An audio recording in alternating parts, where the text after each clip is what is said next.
HarperCollins presents A Puppy Called Hugo by Fiona Harrison, read by Huw Parmenter. Chapter 1. There is nothing I enjoy more than catching the odd 40 winks during the daytime. I am more than happy to curl up in most places, but my favourite has to be the large sunny kitchen at the home in Perivale I share with my gorgeous owner, Gail. It's there I have a lovely basket placed between the oven and the door, so I'm never too hot or cold.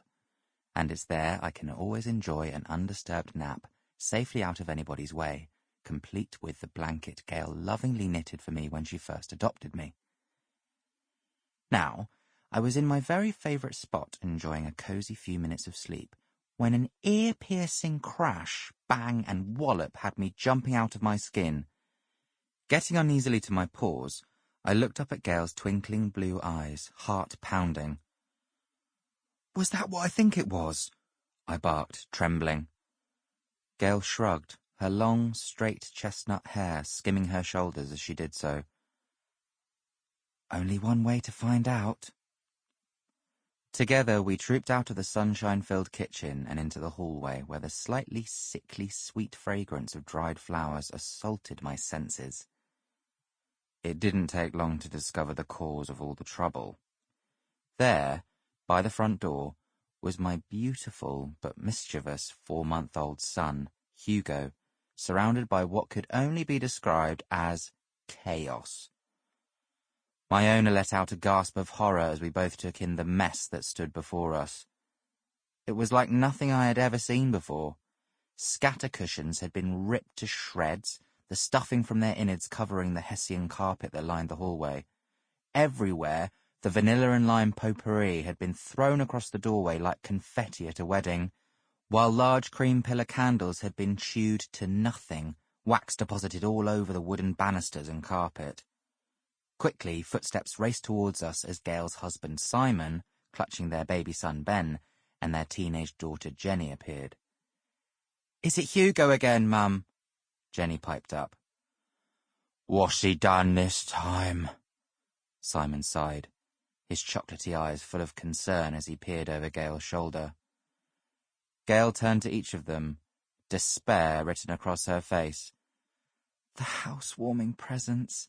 He's destroyed Mum and Dad's housewarming presents. They're ruined."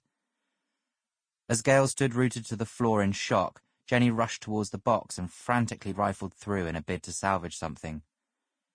"You're wasting your time, love," Simon called tightly. "Hugo's done what he does best. Ruined everything in sight." "Don't say that, Dad," Jenny replied, ever the optimist. "There has to be something here we can fix at least." But I knew Jenny's efforts were pointless. Shaking my head, I walked gently towards my son, who was now standing next to the box and looking proudly at his destruction.